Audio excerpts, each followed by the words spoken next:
Alhamdulillahi wahda, wa salatu wa salamu ala man la nabiyya ba'da. Ya ibadallah, assalamu alaikum wa rahmatullah. Les meilleures louanges sont inconditionnellement destinées à Allah, Allah, l'unique sans fils, Allah qui fait du mois de Ramadan les meilleurs mois de l'année. Que la paix et la bénédiction de Allah soit sur Muhammad, lui qui attendait impatiemment les 9e mois du calendrier islamique, ainsi que sur sa famille pieuse, ses valeureux compagnons et tous ceux qui le suivront jusqu'au jour de la rétribution.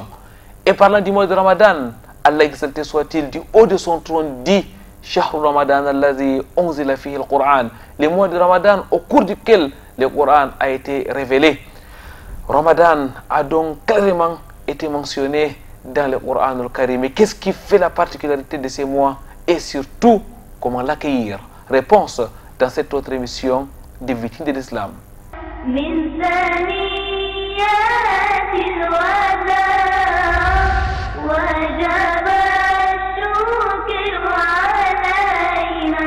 Très chers téléspectateurs, mesdames, mademoiselles, messieurs, votre fidélité nous honore. Bienvenue donc sur ce plateau de votre rendez-vous hebdomadaire, rendez-vous islamique à plusieurs articulations. L'entretien au cœur de la société, mais aussi surtout la cérémonie de Saint Al-Qur'an al-Karim. Et quoi de meilleur donc que de commencer avec la parole d'Allah, exalté soit-il. Écoutons et méditons le Qur'an al-Karim.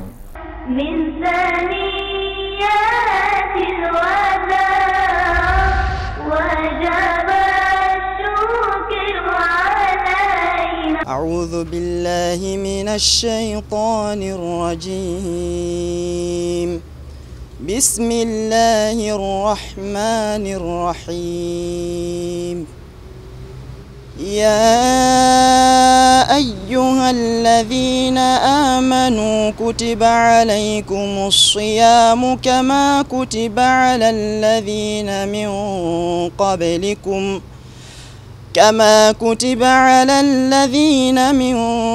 قبلكم لعلكم تتقون أياما معدودات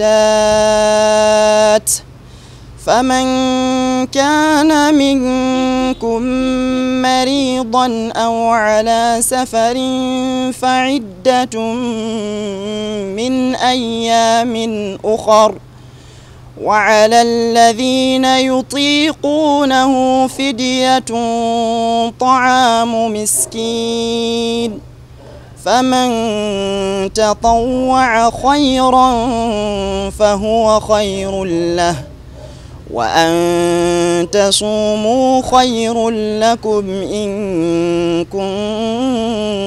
كنتم تعلمون شهر رمضان الذي أنزل فيه القرآن هدى للناس وبينات من الهدى والفرقان من ثنيات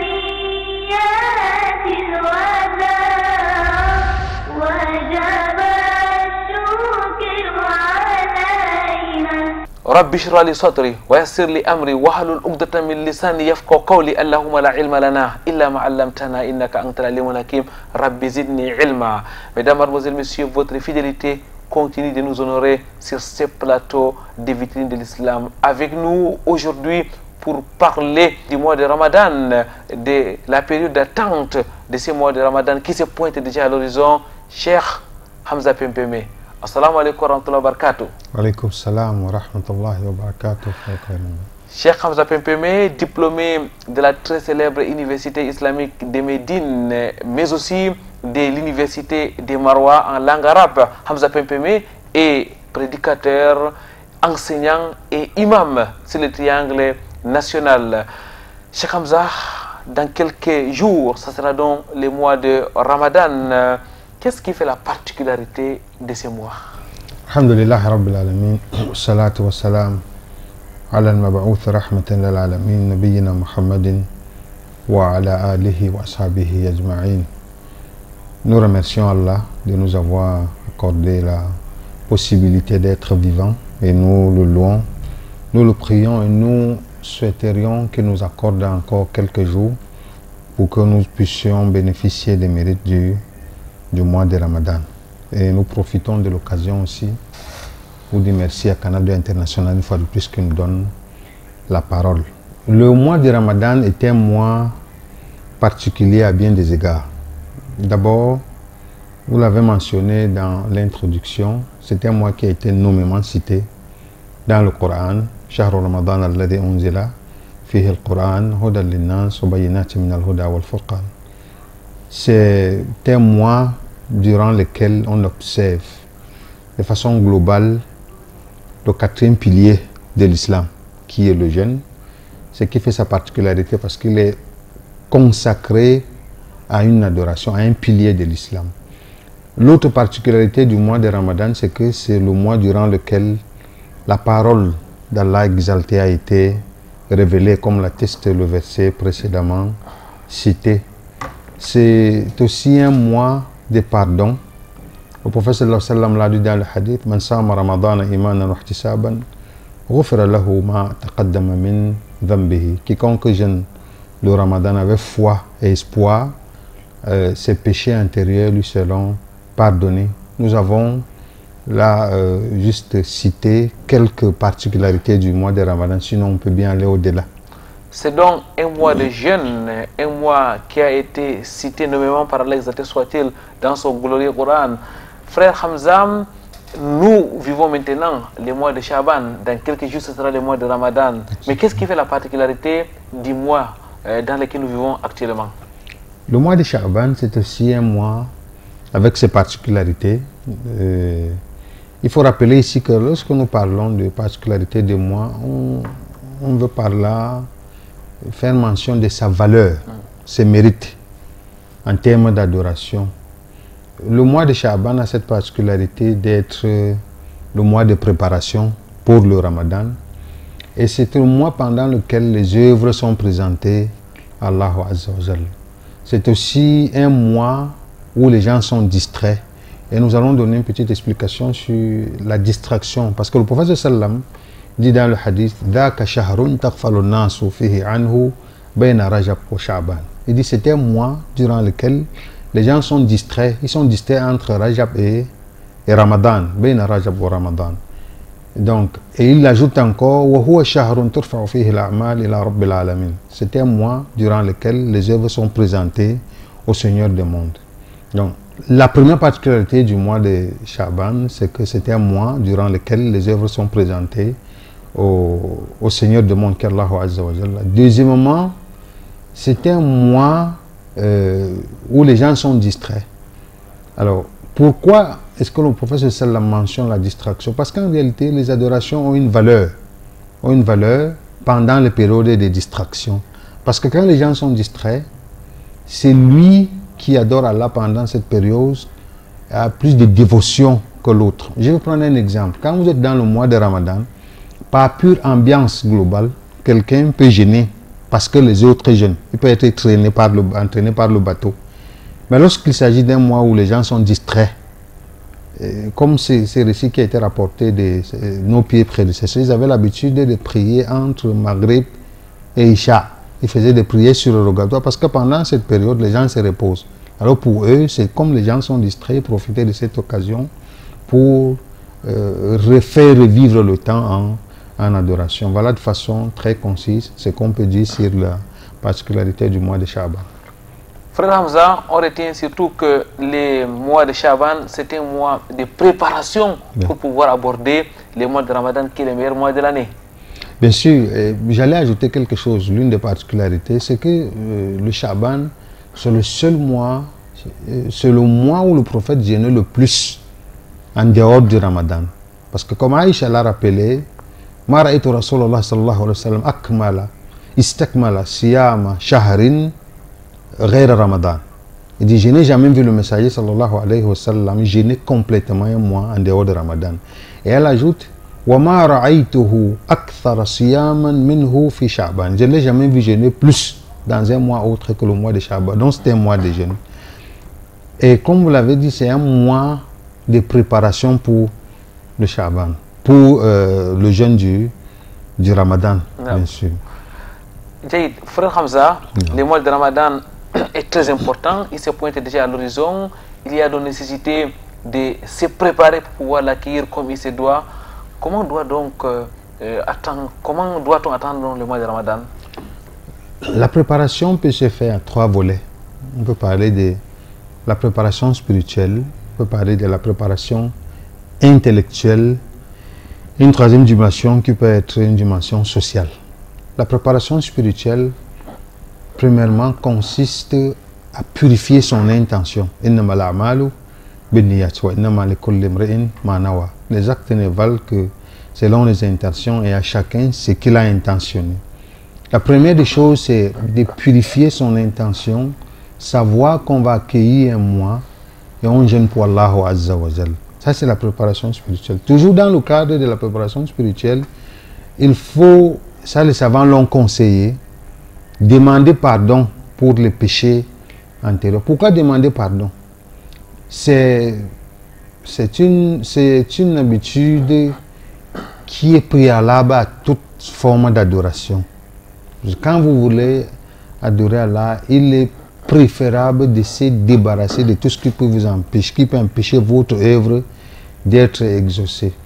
Et le premier repenti, c'est le repenti de l'acte le plus dangereux qui peut annuler tout le reste de notre religion, qui est le shirk.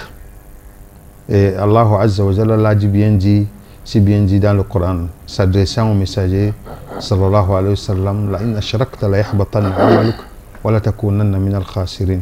Si tu associes Allah, tes œuvres seront détruites et tu seras certain du nombre des perdants. Donc il faut premièrement se débarrasser de tout ce qui est association à Allah. On va le dire de façon claire. Il faut éviter les charlatans. Bien sûr. Il faut éviter de croire que son malheur vient de son voisin, de sa coépouse, de son cousin et autres. Éviter la religion des ancêtres. La religion des ancêtres, ça c'est très important aussi. Croire que où ils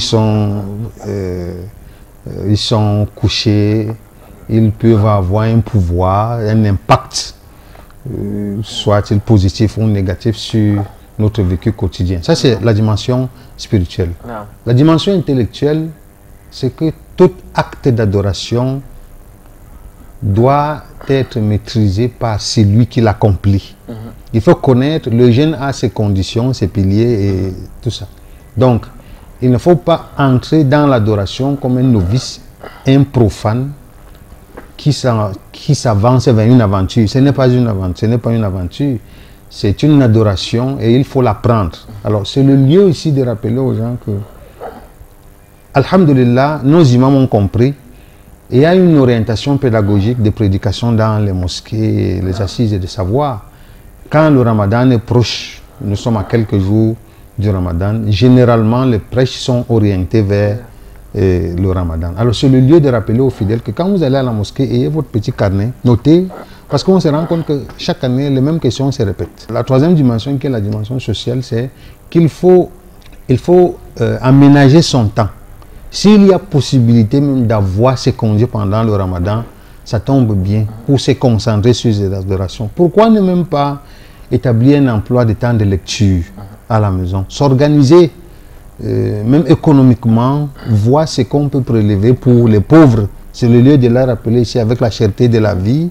C'est le lieu aussi de prier Allah de nous faciliter à ces pauvres qui n'arrivent pas à avoir un repas suffisant chez eux. Donc on peut se préparer à les aider en les aidant à se préparer aussi. Prévoir dans notre richesse, prélever de notre richesse ce qui peut aider les pauvres à préparer le jeûne. Allahu alam. Wallahu alam, barakallahu fik Cheikh Hamza, jazakallahu khairan.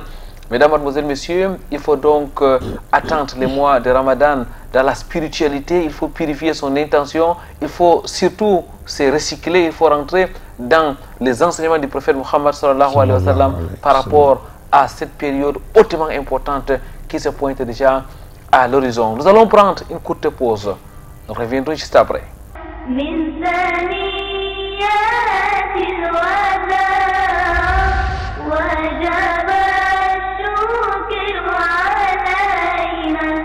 Colloque islamique international de Yaoundé, la mobilisation était grande.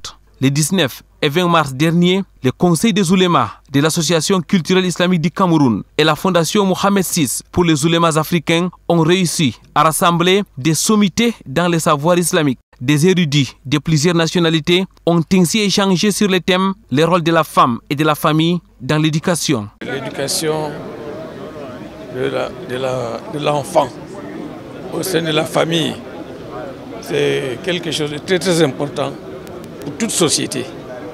C'est pour cela que nous avons donc organisé ce colloque en partenariat avec la Fondation du roi Mohamed VI et à qui nous adressons donc tous nos remerciements et notre gratitude à notre président, le chef de l'État. نحن الآن في الكاميرون حول تنظيم ندوة وهي في الواقع في إطار التفعيل لتوصيات المجلس الأعلى للمؤسس محمد السادس للعلماء الأفارقة، والذي يحث على تنظيم ندوات في الفروع وتكون وفق أهدافها الاستراتيجية وتنظم مع جمعيات المجتمع المدني بداخل كل بلد.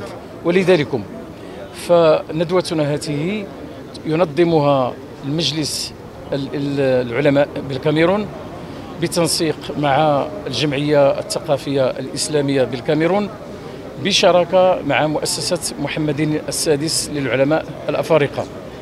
ولا شك أن اختيار موضوع المرأة أو دور المرأة والأسرة في البناء التربوي يعتبر من مواضيع الساعة، وهو موضوع في غاية الأهمية ومن المواضيع التي تشتغل عليه المؤسسة وتحث عليه أيضا على مستوى الفروع. Cheikh Mahmoud Al-Bakari, président du Conseil des oulémas du Cameroun et par ailleurs grand imam de la ville de Maroua, était de la partie. Il a saisi cette occasion pour rappeler l'intérêt de se pencher sur les questions liées à l'éducation pour notre société.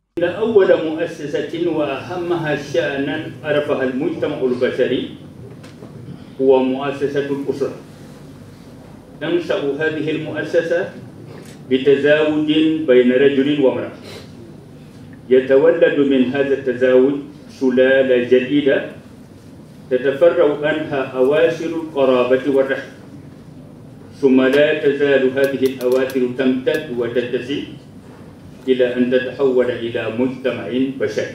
Pendant des jours, des enseignants d'université, des imams de théologie des Romains internationales ont édifié l'assistance. L'approche et la pédagogie de l'islam en la matière ont été présentées. Donc je voudrais non seulement dresser le bilan ou le contexte des familles dans lesquelles les épouses exercent des activités professionnelles, mais aussi surtout donner des stratégies pour pouvoir concilier les activités professionnelles des femmes et l'éducation familiale. Ce que je compte apporter, c'est aussi une modeste contribution au même titre que les autres, à partir d'un thème qui parle de le rôle de la femme ou mieux sa participation dans l'édification de la société à travers l'éducation des enfants spécialement et puis l'éducation de la famille. Une initiative saluée par plusieurs leaders d'associations présents à cette rencontre. Mes impressions sont bonnes parce que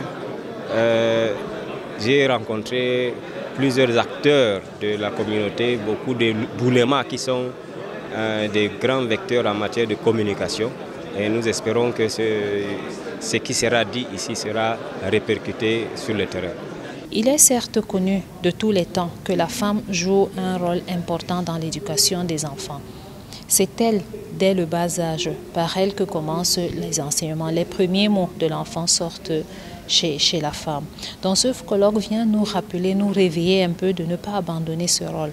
De nos jours, avec des multiples tâches que nous avons, la femme a tendance à abandonner ce rôle qui lui est primordial. Le colloque sur la famille est d'importance capitale. Si on veut parler d'une éducation, on ne peut pas s'en passer de passer de la femme. Si on passe de la femme, on ne peut pas s'en passer de la famille. Donc la pertinence du sujet même n'est pas à discuter. Le colloque international de Yaoundé s'achève sur une note de satisfaction. Ceci avec espoir de voir une société consciente du rôle primordial de la femme et de la famille dans l'éducation.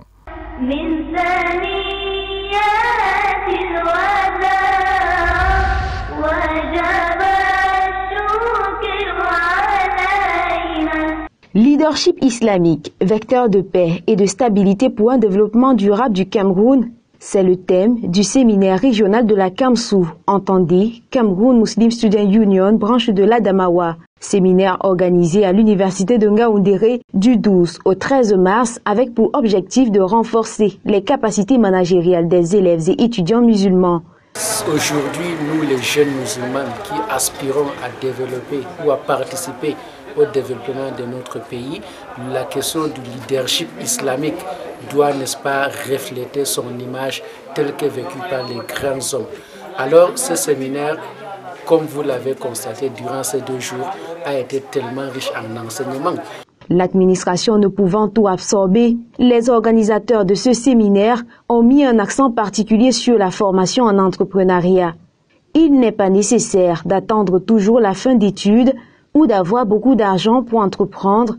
Un étudiant peut bien faire des économies à partir de sa pension alimentaire et monter une activité rentable avec très peu de moyens, dit un enseignant pendant son exposé. L'exemple de l'étudiante qui assure la gastronomie de ce séminaire à travers son restaurant est illustratif, a-t-il ajouté. En outre, les participants ont appris comment devenir un bon leader d'une manière générale et islamique en particulier, ceci en s'appuyant sur les exemples de premiers fondateurs de la toute première nation islamique. Au sortir de ce séminaire, j'ai beaucoup acquis, j'ai beaucoup compris. Prenons le domaine de l'entrepreneuriat par exemple.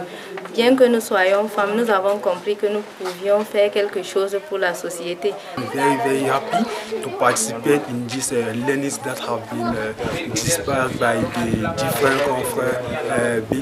members and teachers that have been renowned teachers. We are very happy and the studies have been centered around the entrepreneuriat in Cameroun. Les participants venus des sous-branches de Garoua et de Guidère et ceux du lycée et collège de la ville de Ngaoundéré ont particulièrement animé la 2e journée consacrée aux activités culturelles.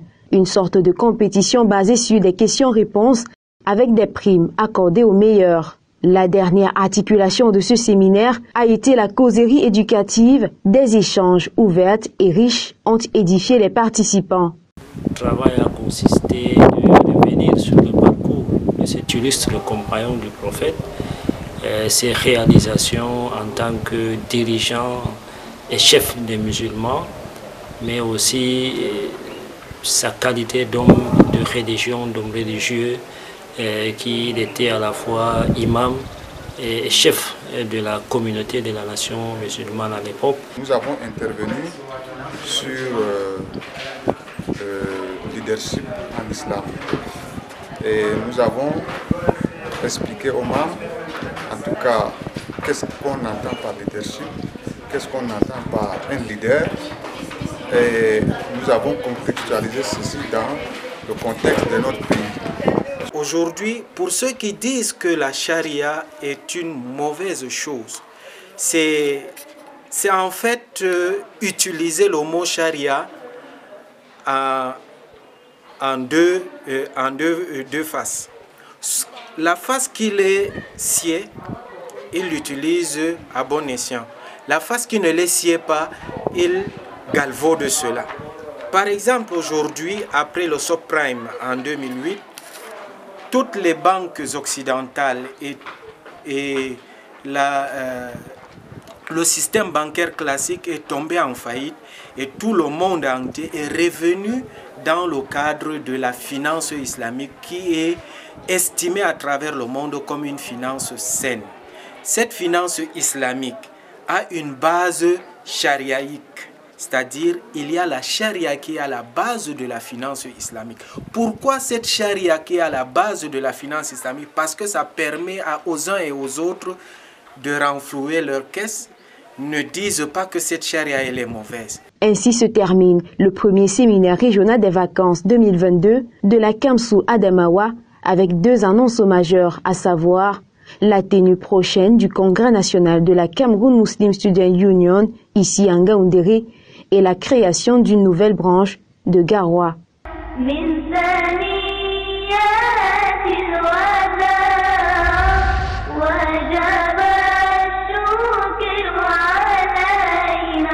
c'est la suite de votre émission Victime de l'Islam.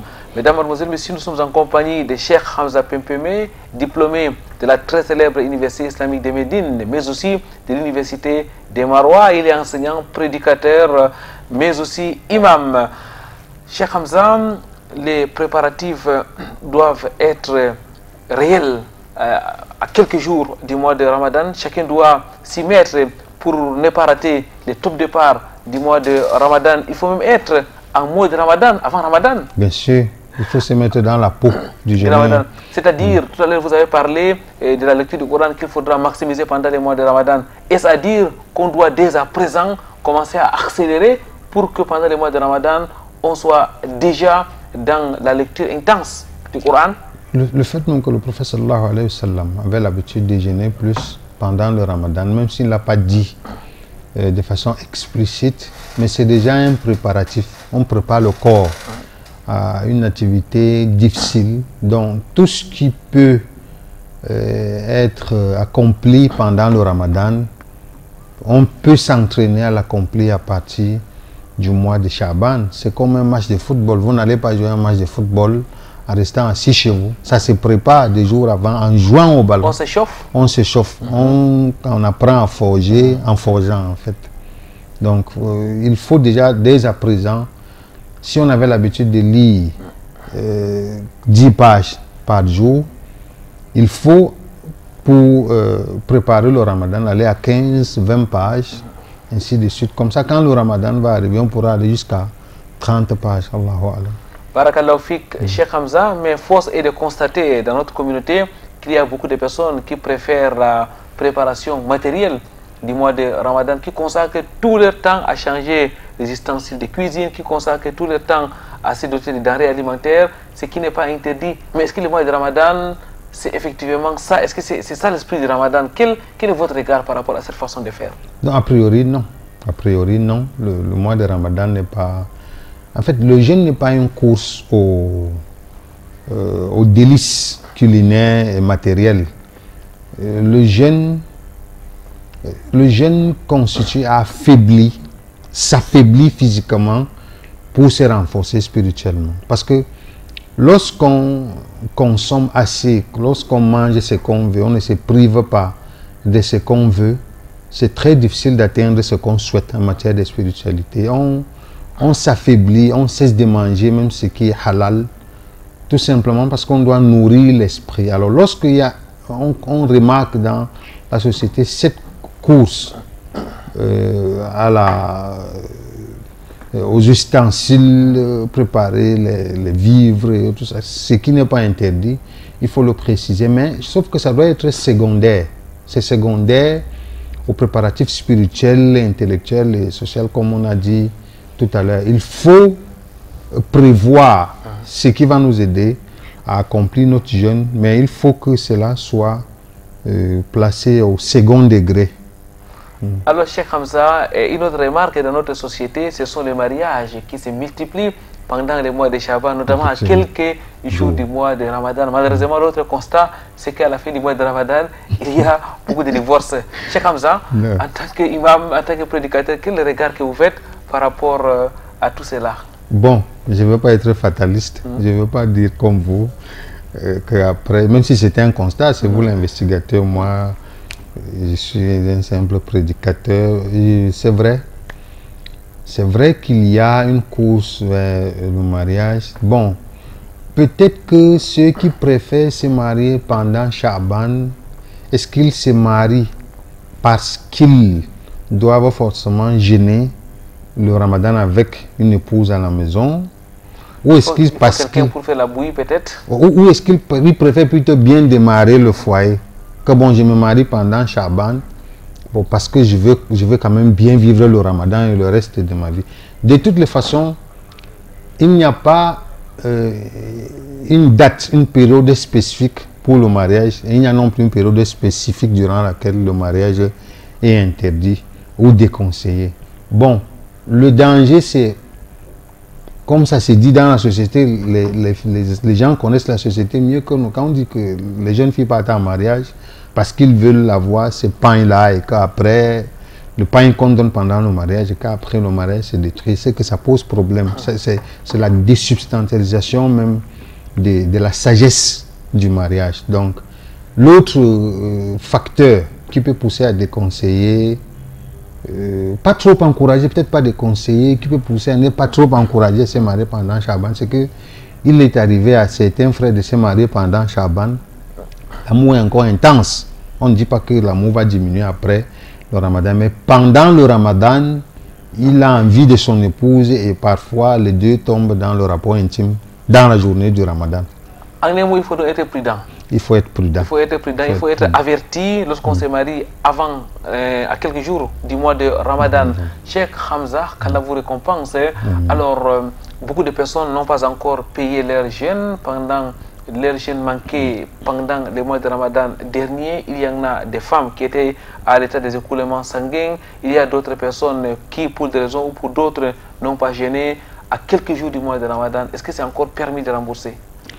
Le prophète sallallahu alayhi wa sallam, bien qu'il ait interdit de faire précéder le jeûne du Ramadan de 2 jours d'un autre jeûne, c'est-à-dire qu'il n'est pas permis de jeûner d'un autre jeûne avant le Ramadan de 2 jours. Mais sauf qu'il a dit à la fin du hadith, Illa rajulun kana yasumu siyaman falyasumhu. Il dit excepté quelqu'un qui avait l'habitude d'observer un jeûne, qu'il le jeûne, il n'y a pas de problème. Alors, s'il y a exception faite ici pour quelqu'un qui a l'habitude d'observer un jeûne, s'il lui est permis de jeûner 2 jours avant le Ramadan pour un jeûne qui est facultatif, alors, à plus forte raison, quelqu'un qui rembourse un jeûne qu'il a manqué l'année antérieure ou les années antérieures. Donc, en gros, il est permis de rembourser son jeûne, de payer le jeûne qu'on a eu à manquer les années antérieures à 2 jours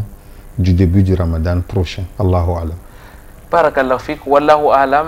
Mesdames, Mademoiselles, Messieurs, vous qui avez encore des jeûnes à rattraper, c'est le moment idoine pour pouvoir donc payer votre dette vis-à-vis d'Allah exalté soit-il. Nous allons marquer une autre pause. Nous reviendrons juste après.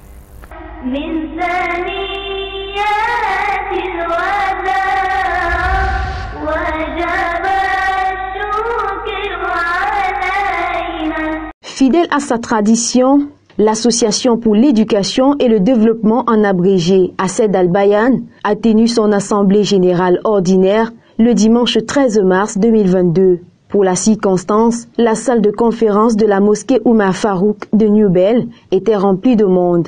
Membres et adhérents, imams et prédicateurs, ainsi que d'autres invités de marque ont répondu présents à l'appel du président de ACED Al-Bayan. Une double intervention a permis de donner une coloration particulière à l'événement. Ingénieur Nouroudini, venu de Yaoundé, a entretenu l'assemblée sur le thème « Le digital dans les œuvres sociales ».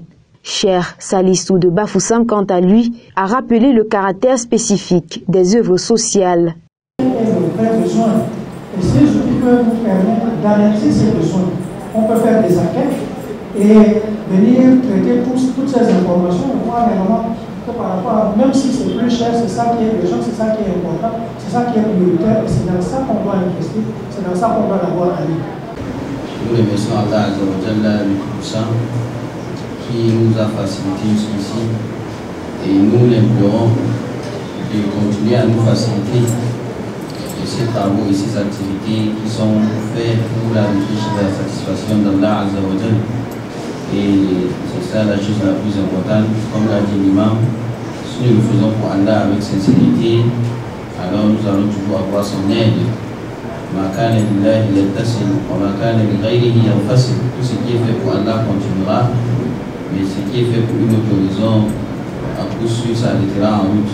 L'Assemblée générale d'ACED Al-Bayan a donné aussi l'occasion au secrétaire général Mohamedou Yaouba Youssouf de dérouler les activités menées au cours de l'exercice écoulé. Plusieurs projets sont réalisés au bénéfice des orphelins, des prisonniers et autres nécessiteux. L'encadrement des orphelins, l'action communautaire également, qui fait partie de nos activités, et le soutien à des personnes qui sont dans le besoin. Pour ce qui est de cette année, nous avons essentiellement eu à faire des activités autour de 3 cellules. Vous savez, au sein de notre association, nous avons des cellules. Et pour Pour cette année, nous avons la cellule orphelin, la cellule prison et les actions communautaires. Nous allons commencer avec la cellule prison qui, au courant de l'année qui s'est achevée, a effectué quelques activités. Et vous savez, en tant qu'association, nous avons le devoir de participer aux autres activités organisées par l'État. Et cette année, au sein de la prison, nous avons invité à participer à la journée de l'enfant africain. Côté finances, plus de 58 millions ont été contribués, une performance de collecte qui a émerveillé plus d'un. Les pressions sont très bonnes, d'abord par la qualité de l'organisation et aussi par la qualité du bilan et puis des projets à venir pour la secteur Bayern. Nous ne pouvons que soutenir ce genre d'action pour que cette association puisse s'agrandir. Parce que c'est la première fois qu'on a une association qui gère les orphelins dans le sud du Cameroun. Le féminin islamique de Douala est bel et bien suivi et ça ne devrait pas encore totalement achevé. Alhamdulillah, tout va pour et surtout en ce qui concerne le reste des activités de l'association pour l'éducation et le développement à Loyal, nous ne pouvons que remercier Allah et nous espérons encore davantage que les choses iront de plus en plus mieux et nous ne saurons manquer d'interpeller ici les uns et les autres pour leur dire également merci par rapport à leurs différentes interventions et surtout. Et voilà pourquoi on invite tous les uns et autres qui aimeraient s'intégrer. Je vois le frère Hamza qui est caché, c'est lui qui a confectionné l'orphelinat. La maquette, presque tout de l'orphelinat est venu fils Abilillah. L'ingénieur fils Abilillah, le technicien fils Abilillah. La mosquée a été construite par l'un de vous, il est ici caché. Il a construit en 3 mois fils Abilillah sans prendre un salaire. Après cette rencontre de bilan, les regards sont tournés vers le mois de Ramadan, période par excellence des activités islamiques.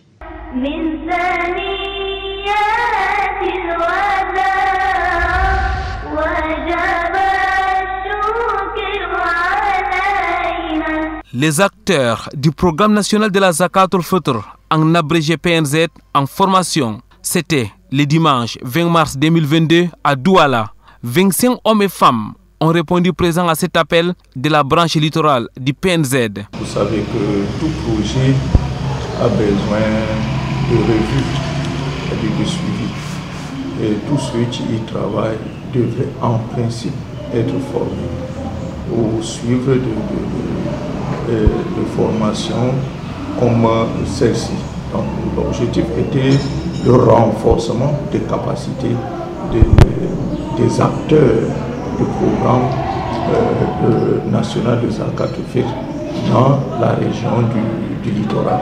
Dr Ibrahim Baba, formateur du jour et par ailleurs coordonnateur national du programme, a entretenu les séminaristes sur plusieurs modules, notamment les techniques de collecte de fonds et leurs utilisations. Le séminaire de renforcement des capacités des acteurs du programme national de Zakat al-Fitr consistait, n'est-ce pas, à les outiller sur les techniques de collecte, de sensibilisation et aussi de la distribution de cette aumône que nous collectons durant le mois de Ramadan et distribuer aux ayants droit. Une formation qui vient à point nommé au vu des ambitions du programme national de la Zakat al-Fitr pour l'année 2022. Et les participants sortent outillés et prêts à se déployer pour accompagner les fidèles dans le prélèvement de leurs aumônes de rupture. Les modules dont nous avons reçus pendant cette formation nous ont vraiment donné beaucoup d'avancement dans notre capacité. Bilan satisfaisant au vu de la présence effective des concernés, des participants et aussi la qualité des cours reçus durant ce séminaire concis et adapté par rapport à la ville de Douala et qui va rendre les collecteurs plus performants, Inch'Allah. Rendu à sa 10e année d'activité, les PNZ affichent un bilan positif. Plus de 100 000 zakats collectés correspondant à plus de 150 millions, des dizaines de personnes formées et des milliers de fidèles sensibilisés. Il demeure à ce jour les meilleurs programmes camerounais de collecte et de distribution de la zakat aux ayants droit.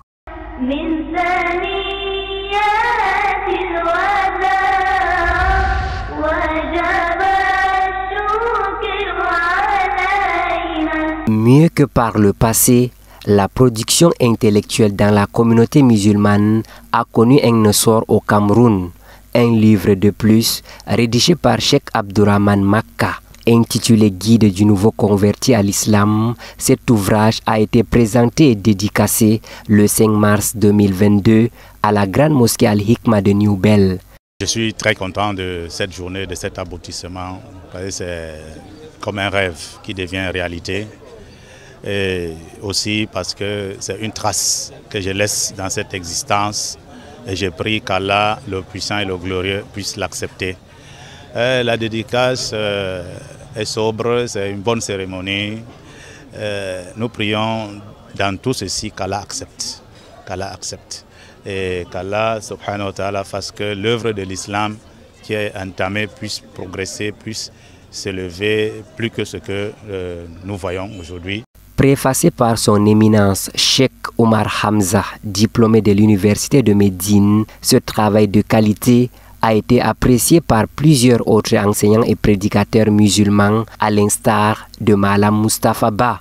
C'est un travail très bien fait et que vraiment l'homme musulman a besoin de cet ouvrage. Et je parle du musulman en général et particulièrement nos frères nouveaux islamisés.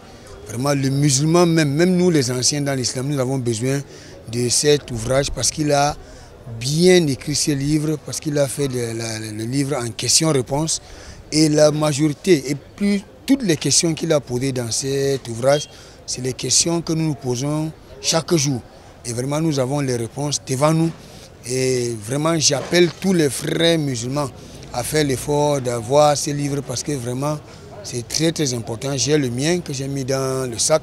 La présence des fidèles musulmans à cette cérémonie a donné lieu à une phase de questions-réponses. Les précisions apportées durant les échanges ont éclairé la lanterne de plus d'un. Nous sommes vraiment très contents de cette sortie de livre qui va vraiment éclairer une très grande lumière. Le document Guide du nouveau converti est un document de référence actuellement dans le contexte musulman ici au Cameroun à l'heure actuelle, puisque d'habitude on se référait toujours dans des documents étrangers.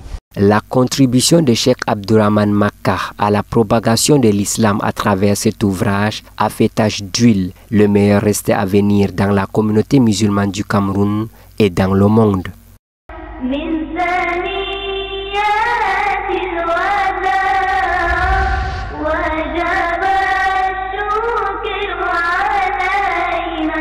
Retour sur ce plateau de votre émission Vitrine de l'Islam. Mesdames, Mademoiselles, Messieurs, nous restons en compagnie de Cheikh Hamza Pempeme.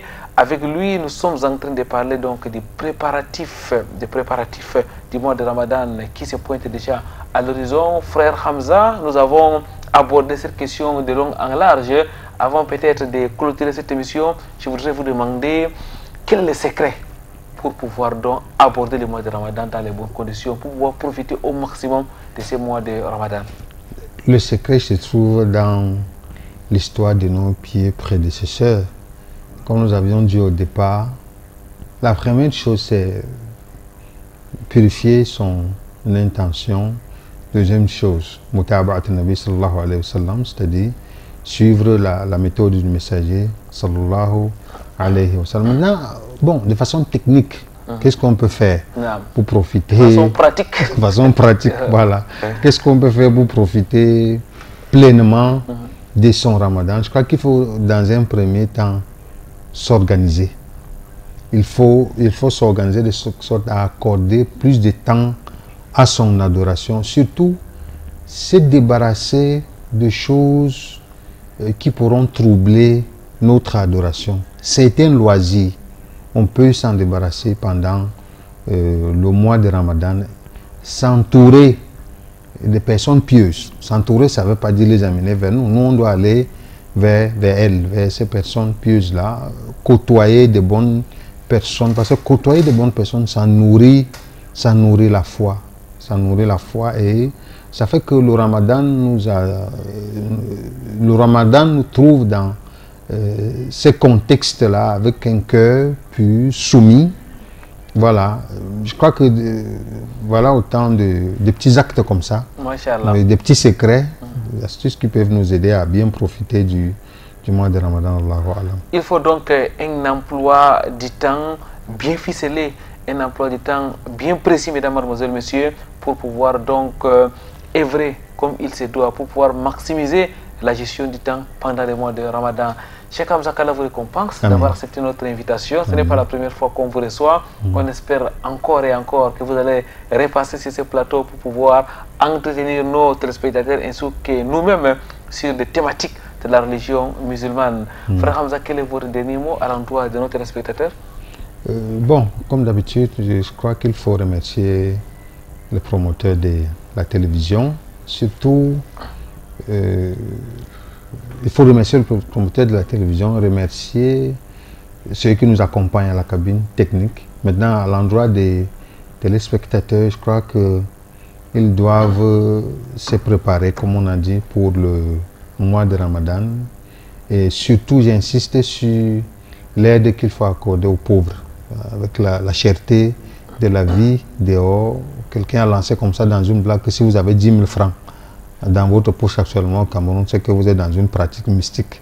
C'est très hyperbolisé, mais c'est pour décrire le niveau de pauvreté. Donc vraiment, on invite ceux qui ont le moyen d'aider les pauvres à préparer le Ramadan. Allahu Alam.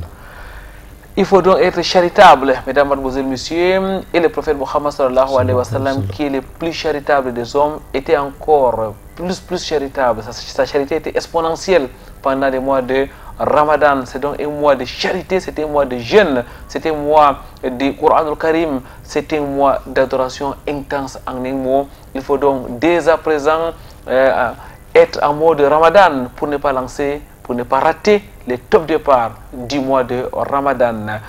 Mais incontestablement, frère, c'est dans la foi, la chose la plus importante, c'est le jeûne pendant ces mois de Ramadan. À l'exacté soit-il dit dans son glorieux Coran, Ya ayyuhalladhina amanu kutiba alaykum siyam kama kutiba alladhina min qablikum la'allakum tattaqun. Oh, vous qui avez cru, il vous est prescrit le jeûne comme il a été prescrit à ceux d'avant vous. Ainsi atteindriez-vous la piété. Nous allons donc vous laisser méditer sur cette parole d'Allah, exalté soit-il, et nous vous donnons rendez-vous vendredi prochain lorsqu'il sera 16h en du Cameroun, ou alors dans le cadre de la rediffusion de cette émission à 6h30 le samedi. Sur ce, subhanakallahumma wa bihamdik, ashhadu an la ilaha illa anta astaghfiruka wa atubu ilaik. À vendredi prochain, Inch'Allah.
من ثنيات الوحيد